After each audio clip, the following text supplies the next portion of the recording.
Friends, మేము ఎంతోమంది గురువుల దగ్గర ఈ అనుభవం కోసం, ఈ ధ్యానం కోసం ఊరులో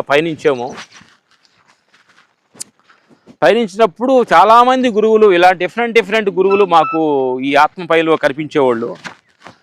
ఒక గురువు, మేము పేరు చెప్పకూడదు, ఉన్న స్థాయిలో గురువు, వాళ్ళు పిఏ ఫోన్ చేసి మీరు గురుగారితో టిఫిన్ చేస్తే 25,000, మధ్యాహ్నం భోజనం చేస్తే 50,000, నైట్ ఆయనతోటి కలిసి డిన్నర్ చేస్తే ₹1,00,000 అంట అని ఒక పెద్ద గురువు పిఏ ఫోన్ చేశాడు.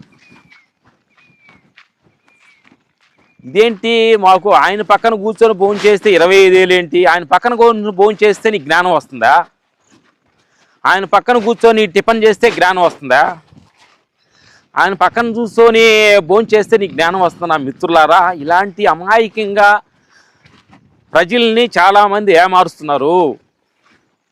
మీరు చాలా గురువుల దగ్గరికి వెళ్ళినప్పుడు చాలా యాక్టివ్గా ఉండండి. ఇవన్నీ మేము చాలా తెలివిగా యాక్టివ్గా ఉన్నాం. ఆ మిత్రులారా, మనుషులు కాళ్ళ మీద పడినందువల్ల నీకు జ్ఞానం రాదు. గురువుగా రెస్పెక్ట్గా కాళ్ళ మీద నమస్కారం తీసుకోవటమే, అది రెస్పెక్ట్ కోసమే తప్ప అది జ్ఞానం కాదు. మనకంటే పెద్దవాళ్ళు, మన తల్లిదండ్రులు వచ్చారా కాళ్ళకి నమస్కారం తీసుకుంటాము. మనకంటే ఏదైనా 10 మందికి సాధించిన వాళ్ళు ఉంటే వాళ్ళు కాళ్ళకి నమస్కారం, అది రెస్పెక్ట్, అది జ్ఞానం కాదు. అందుకని నా మిత్రులారా, చాలామంది గురువు దగ్గరికి వెళ్ళండి,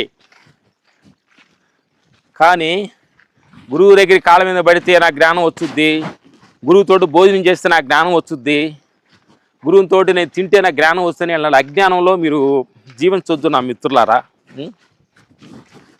గురువులు చెప్పిన బోధని, గురువులు చెప్పిన ఆచరణాన్ని ఆచరించిన రోజే నీకు జ్ఞానం వచ్చు తప్ప, గురువుని కౌలించుకుంటే నాకు జ్ఞానం వచ్చుద్దని, గురువు నెత్తి మీద చేయి పెడితే నాకు జ్ఞానం వచ్చుదని ఇలాంటి భ్రమంలో మీరు బతకొద్దు.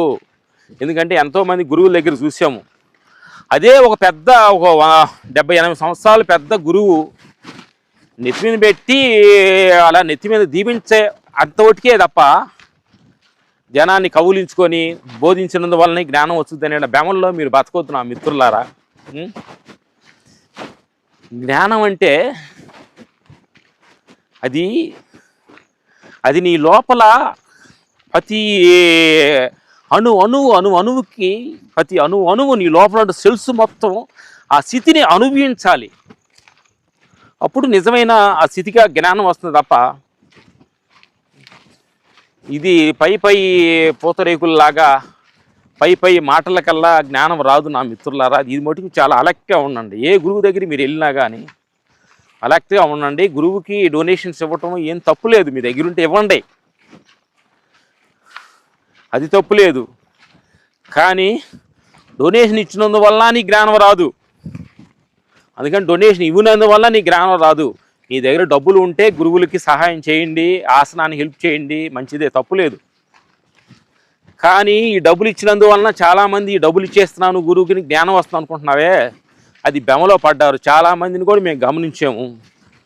చాలా లక్షలు ఇచ్చిన వాళ్ళు డొనేషన్స్ ఇచ్చి గురువు వాళ్ళకే డొనేషన్ ఇచ్చినప్పుడు వాళ్ళకి ఇచ్చే మర్యాద వలన చూస్తే గొప్పగా వాళ్ళు ఫీల్ అవుతున్నారు. గురువు నన్ను మెచ్చుకున్నాడు, నాకు గొప్పగా ఫీల్ అవుతున్నాడు అంటే నా దగ్గర జ్ఞానం ఉంది అనుకుంటున్నారు. ఆ జ్ఞానం నువ్వు డబ్బులు ఇచ్చినందువల్ల నీకు మర్యాద ఇస్తున్నాడే తప్ప అది జ్ఞానం కాదు. ఇది మీరు భ్రమలో చెందొద్దు. డబ్బులు ఇవ్వండి, తప్పులేదు. మీ దగ్గర సంపాదించే డబ్బులు ఉన్నాయి అనుకోండి, గురువుకి హెల్ప్ చేయడం తప్పులేదు, సంస్థకి అన్నిటికీ హెల్ప్ చేయండి.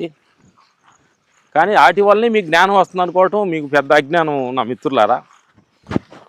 ఓకే అని చెప్పి సెలవు తీసుకుంటాం. Okay, thank you.